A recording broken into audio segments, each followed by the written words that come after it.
Ok, muchas gracias por venir.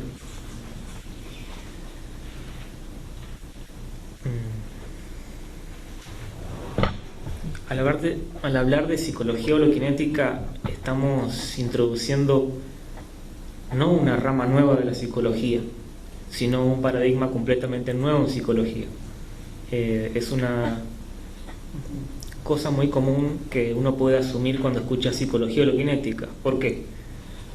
Porque las últimas décadas nos han dejado acostumbrados a este hecho de que hay como quizás 34 o más psicologías, ¿no? Que la Gestalt, que el conductismo, ¿no? Que el psicoanálisis, por dar ejemplos de los más conocidos, ¿no? Y mucha otra variedad de ramas de la psicología, con enfoques diferentes, ¿no? Que se contradicen entre sí y que nos dan una noción, nos dejan ver que algo pasa con la psicología. La psicología está fragmentada y está trivializada. ¿Por qué trivializada? Algo trivial es algo a lo que uno puede decir que no tiene mucha importancia, ¿no? Y que todo vale. ¿Y por qué está trivializada la psicología? Porque si se fijan, hay un fenómeno que pasa. Uno puede salir y decir una incoherencia, una cosa absurda, promoverlo como, digamos, un conocimiento en psicología, y todo el mundo dice que sí, ¿no? No pasa lo que pasa, por ejemplo, en la matemática. No puedo meterme a Facebook y decir, según yo, 2 más 2 es 5, ¿no? Me van a decir, eso no es matemática. Sin embargo, estas últimas décadas nos dejaron acostumbrados a escuchar incoherencias en la psicología, y por eso es una tierra de nadie, y por eso hay mucha confusión al respecto. Entonces, cuando se habla de psicología holokinética, no estamos hablando de una nueva rama entre todas las otras. Estamos hablando de un paradigma completamente nuevo, de una forma completamente nueva de hacer psicología. Por lo tanto, es algo que es incompatible en su esencia con las demás psicologías, no por un capricho, sino simplemente porque está fundamentada en una comprensión más completa del tiempo, ¿no? Todas las psicologías que conocemos estudian, en realidad, lo que creemos que es la mente, es decir, memoria, pensamiento, ¿no? Y esos movimientos de la memoria y el pensamiento, que son el yo, las ideas, las imágenes, la imaginación, los recuerdos, la emoción, las reacciones de todo tipo, de distintas formas, ¿no? Y siempre de una manera fragmentaria, que no ve la totalidad de la mente, ¿no? Y ese es también uno de los, digamos, mal y rápido desafíos de la psicología holokinética. Se habla por primera vez de que la mente no solamente es memoria y pensamiento, sino que también es percepción unitaria. O sea que se está hablando por primera vez de una cosa en la mente, ¿no? Una cosa en nuestra mente que no es ni memoria ni pensamiento. Si vemos lo que estudia las psicologías que conocemos, vamos a ver que todo ello en realidad cabe en la categoría del pensamiento y la memoria, ¿no? Claro que incluso si hablamos de la emoción, esa emoción no está separada del pensamiento y la memoria. Cuando tengo rabia por algo que me dijeron, tengo rabia porque ahí está ese recuerdo, ¿no? Esa memoria. No existe la rabia pura. Entonces, incluidas las emociones, no solamente las palabras, las ideas, las imágenes, memoria, pensamiento, el yo, que es un cúmulo de imágenes que lleva nuestro nombre. Todo eso está dentro de la memoria y es todo lo que conocemos. Pero lo que introduce la psicología holokinética, además de ver con mayor claridad a lo que conocemos, es que la mente es más que memoria, es también percepción unitaria. Entonces, ¿qué es la percepción unitaria? No es un conocimiento más, no es algo más que podamos saber, que meter dentro de ese ámbito de lo conocido.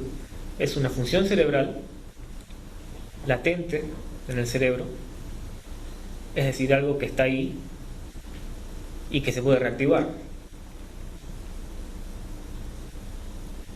Y no es memoria y pensamiento, ¿no? Más bien tiene que ver con un cambio en la forma de percibir, ya lo vamos a ver. Pero quería hacer esa introducción sobre más o menos de qué estamos hablando cuando empezamos a hablar de psicología holokinética.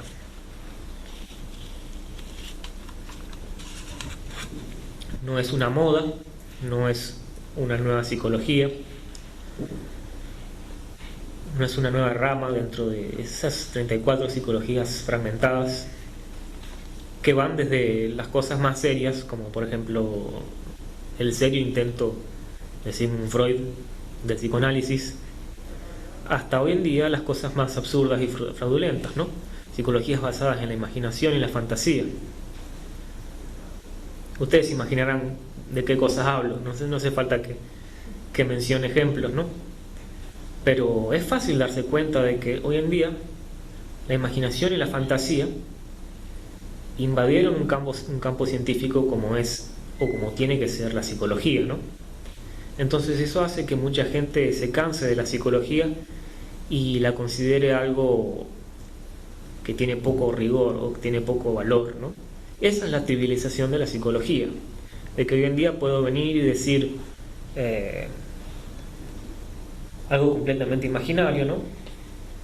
Decir alguna frase que suene bonita sobre el alma, sobre un concepto tan vago, ¿no? y metafísico como lo es el alma, y mucha gente va a estar de acuerdo simplemente porque lo dijo un psicólogo, ¿no? Simplemente porque se le da publicidad o simplemente porque es algo que nos gusta escuchar. Pero ese es el drama de la psicología, que al ser una tierra de nadie ahora se tolera mucho la incoherencia, ¿no? Con la psicología holokinética se introduce por primera vez una psicología completamente científica y coherente, no basada en la imaginación, basada en hechos que son comprobables por cada uno de nosotros, ¿no? Se puede decir que son consensuales, es decir, algo es consensual cuando puedo comprobarlo yo mismo, ustedes y quien sea, ¿no? El cielo es azul es algo consensual. O sea, si no está nublado y digo que el cielo es azul y que lo pueden comprobar por sí mismos, van a salir y van a ver que el cielo es azul, ¿no? Eso es algo consensual y solo por ese mismo hecho, por esa razón, es científico. Cada cual lo puede replicar en su vida y va a ser lo mismo, no va a ser algo distinto para cada uno.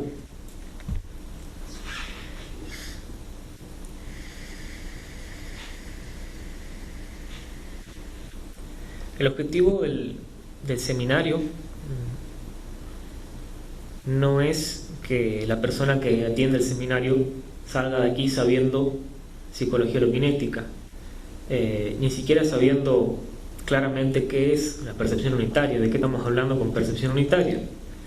El objetivo de estos seminarios es despertar el interés en la persona, ¿no? Porque estamos hablando de un tema desconocido, no estamos hablando de algo conocido, como si habláramos de, no sé, cómo lograr más ventas, ¿no?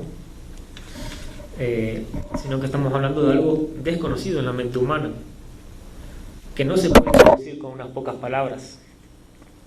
Necesita estudio, necesita de que uno se tome en serio la lectura de todo lo que se ha escrito al respecto, que no es mucho y no es una lectura pesada, no es una lectura como agarrar un libro de texto de medicina y anatomía, ¿no? Es una lectura muy llevadera, de la obra del iniciador, ¿no? El doctor Rubén Fernán González, que lamentablemente no pudo venir hoy. Y entonces se trata de algo científico y muy concreto y serio, ¿no? Que necesita de estudio, de lectura, de reunirse para dialogar y de que uno principalmente lo intente por sí mismo constantemente. Ahora bien,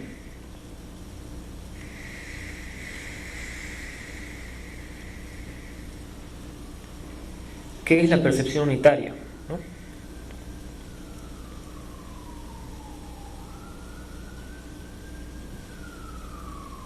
No es una técnica. Es muy común que alguien diga, bueno, es una técnica más. Estamos acostumbrados a, sobre todo, usar métodos y técnicas para todo, lo cual tiene su lugar, pero no lo tiene en el campo, digamos, de la psicología. La percepción unitaria es una función cerebral. Es decir, ¿qué es una función cerebral? Dormir, ¿no? La digestión, es decir, cualquier cosa que hace el cuerpo y que el cerebro regula y que no tiene que seguir ninguna técnica. Por ejemplo, no hay técnica para dormir. Uno se duerme o no se duerme, ¿no? Si hay insomnio, por cualquier causa, uno no se duerme. Entonces, es algo que el cerebro hace, ¿no? Es una función cerebral. No puedes decirme que hay una función cerebral para pestañear, para digerir, ¿no? Para ir al baño, etc. Es algo completamente, digámoslo mal y rápido, orgánico. No es algo que viene de afuera, no es algo que se aprende y se memoriza, ¿no? Es una función cerebral que consiste en la percepción simultánea de lo que es perceptible, ¿no? Es decir, hay varias maneras de definir a la percepción unitaria, y al definir a la percepción unitaria de esta manera que voy a decir ahora, a la vez estamos describiendo lo que uno tiene que intentar, ¿no? Y es algo muy puntual y que no es una serie de pasos, es algo que uno tiene que intentar al mismo tiempo, ¿no? Decimos que percepción unitaria es percibir todo lo perceptible al mismo tiempo, sin esfuerzo, sin expectativa. ¿Qué significa? Esto no tiene nada de imaginario, no hay nada que visualizar, ¿no? Y no hay nada que lograr. ¿Por qué no hay nada que lograr? Porque, por ejemplo, toda la luz que está en este recinto está llegando a nuestros ojos y está llegando al cerebro, y es lo que tenemos como nuestro campo visual, que está lleno de luz y color, y no hicimos nada para lograr eso. Al mismo tiempo está llegando el sonido al cerebro y no hicimos nada para que ese sonido se escuche. ¿Y qué otra energía sentimos del cosmos? La gravitación, el peso sobre la silla, bajo los pies, por ejemplo. Entonces, al menos esas tres formas de energía, que son las principales que estamos recibiendo y que son perceptibles, se perciben al mismo tiempo. Es decir, todo ese campo visual que tenemos, ¿no? 180 grados, ya es accesible a nuestros sentidos. Esto no significa que uno tiene que enfocar todo, ¿no? No significa nada difícil, ni arbitrario, ni imaginario. Es decir, si por ejemplo tengo que estar viendo un punto donde la mirada se enfoque, también me puedo dar cuenta del resto del campo visual, ¿no? Dicho de otra forma, como si uno mirara desde la nuca, ¿no? Es un decir, pero que ayuda a entender a dónde vamos, ¿no? Como si uno mirara desde la nuca. Rara vez prestamos atención a todo el campo visual. Estamos bien acostumbrados a la percepción fragmentaria, que es la más común, en la que estamos viendo algo, ¿no? Pero en la percepción unitaria no es ver algo, ¿no? Es darse cuenta de que los sentidos ya están funcionando al mismo tiempo. Entonces todo ese campo visual del cual me estoy dando cuenta se percibe junto al sonido, ¿no? Y entonces no vamos a nombrar los sonidos y decir, bueno, aquello es un carro, alguien cerró una puerta, el zumbido de la bocina. No, simplemente el sonido, todo el sonido que está llegando al cerebro se escucha en el cerebro, ¿no? Sin separar dentro o fuera. Se escucha todo el sonido que está llegando al cerebro sin nombrarlo, mientras se ve todo el campo visual. Es importante saber que esto es sin esfuerzo, ¿no? Cuando estamos haciendo un esfuerzo, estamos introduciendo el tiempo, la concentración, que no son elementos de la percepción unitaria, son elementos de la percepción fragmentaria, que es la manera que conocemos de percibir, ¿no? En fragmentos. Primero una cosa, luego la otra. Rara vez estamos atentos al peso del cuerpo, de hecho. Pero sí estamos constantemente tratando de escuchar algo o tratando de ver algo, ¿no? Pero esta manera de observar, que es la percepción unitaria, como decía antes, ¿no? No se trata de observar algo. Lo cual no quita que yo puedo estar mirando ese trípode, ¿no? Ese tripié, y lo veo perfectamente. Pero uno se da cuenta del resto del campo visual. Mientras, sin esfuerzo, siente todo el sonido. Y siente el peso del cuerpo, por ejemplo, sobre la silla. ¿Y qué más hay de perceptible?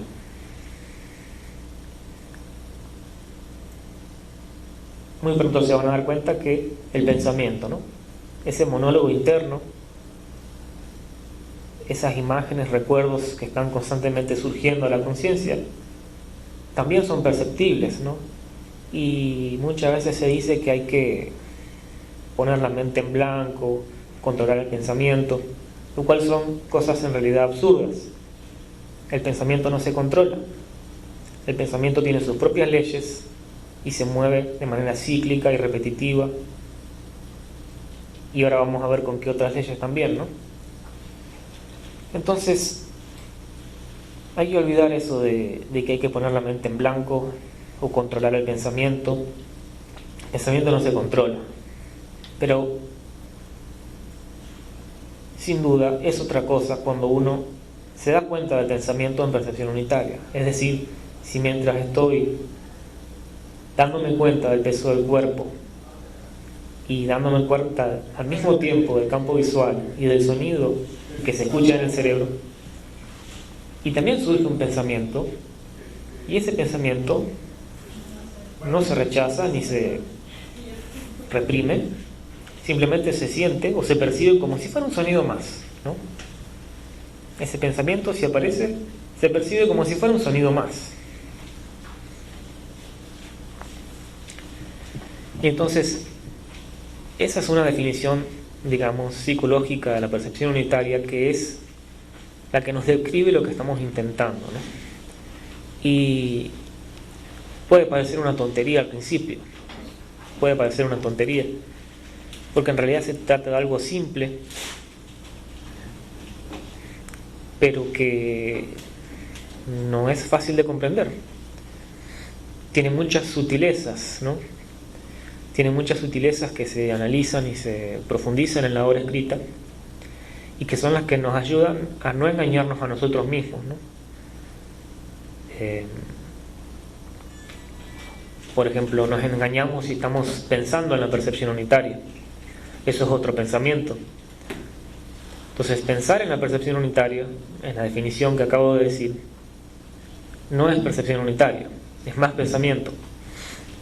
Pero sí hay una acción concreta que es la percepción unitaria, es darse cuenta simultáneo y sin esfuerzo, sin apuro, sino que ya mismo uno se da cuenta de la energía que está llegando al cerebro. Y no estamos hablando obviamente del ki ni de ninguna energía imaginaria, ¿no? Estamos hablando de lo que es accesible a los sentidos, de lo real, ¿no? Por ejemplo, la luz y el color, el sonido, la gravedad que sentimos como el peso bajo los pies o sobre la silla, ¿no? Es una forma, por decirlo de otra manera, es una forma de honestidad perceptual. Significa que estoy percibiendo lo que se percibe, no estoy imaginando energías, no estoy visualizando nada, no hay nada que visualizar. Se trata de estar completamente en contacto con la realidad, no imaginaria, ¿no? Y ese es el comienzo de una nueva vida. Eso que parece una tontería es el comienzo de una nueva vida, porque se reduce el conflicto, se reduce el peso que tiene el pensamiento y la memoria en nuestras vidas, se reduce el peso que tiene el pasado en la vida de uno, ¿no? Que es de donde viene todo el sufrimiento en realidad. Esto no significa que uno se olvida del pasado. La percepción unitaria no va a causar amnesia, pero sí, cuando uno la vive constantemente, comienza uno a liberarse del pasado, ¿no? Es decir, que ese pasado, que es un veneno para nuestras relaciones, para nuestra vida, va perdiendo su energía, su peso, ¿no? Y esto parece como una promesa fantasiosa, pero en realidad es un hecho que se puede comprobar muy fácilmente por cada uno de nosotros si nos tomamos en serio el estudio de esto, como yo lo hice por suerte, ¿no?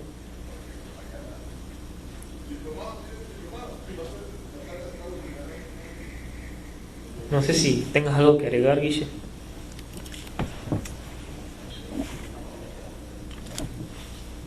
O sea, no agregar, quería preguntarte si ibas a hablar sobre la importancia de estudiar y de leer. O sea, mucha gente tiene la duda de, bueno, si es algo que está más allá del pensamiento, ¿por qué hay que estudiarlo en una obra escrita? Es una muy buena pregunta porque es una trampa en la que veo caer a mucha gente, me incluyo. Uno va a un taller de percepción unitaria, o empieza a leer o escucha algo, ¿no? Y claro, puede ser que naturalmente uno se lleve el sabor de la percepción unitaria, por así decirlo. Uno haga ese intento de percibir todo lo perceptible al mismo tiempo, sin esfuerzo, y sienta algo que sin duda se siente, una relajación que uno no busca, pero que viene, ¿no? Paz. Y esto hace que mucha gente desprevenida se entusiasme y piense que ya sabe lo que es la percepción unitaria y que no tiene por qué estudiar ni leer nada. ¿Y qué pasa? Vuelve a su vida cotidiana y el pensamiento, que tiene varias funciones, entre ellas es la de crear al yo, ¿no? La identidad personal, crear al yo, ese yo que tiene el nombre de cada uno y que es en realidad un racimo de recuerdos, ¿no? Para darse continuidad. Entonces, claro, esa es una función muy buena de la memoria, crear al yo para darse continuidad. ¿Qué significa esto? Esto no es filosofía, esto es simplemente que tengo que saber dónde vivo para ir a mi casa y besar a mi esposa y no a la esposa del vecino, ¿no? Entonces tengo que saber quién es Ignacio y Ignacio tiene que seguir siendo Ignacio. Es decir, la memoria necesita esa continuidad para que Ignacio no se meta en la casa del vecino, ¿no? Es algo muy coherente y muy sensato. Pero a veces, o mejor dicho, la mayor parte del tiempo, no hay tanta necesidad de esa continuidad, de que esa continuidad sea consciente, ¿no? Por ejemplo, la continuidad que enfatiza el yo, ¿no? Es decir, que no solamente haga mi trabajo, por ejemplo, ser traductor de inglés. Ok, me puede servir para ganarme el pan, pero ¿qué pasa cuando quiero ganar más que el otro? Quiero ser mejor que el otro, quiero ser reconocido. Ahí nos fuimos del yo funcional, ¿no?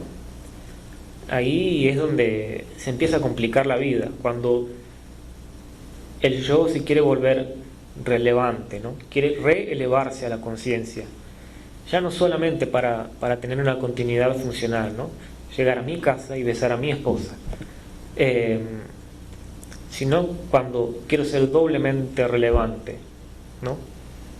Cuando tengo que tener más que el vecino, cuando tengo que invadir al país del otro para mostrarle lo fuerte que soy, ¿no? Es decir, tanto en lo más cotidiano como en lo más global, ¿no? Como es la guerra, el origen es el mismo, ¿no? Es el yo que se va de su función, ¿no?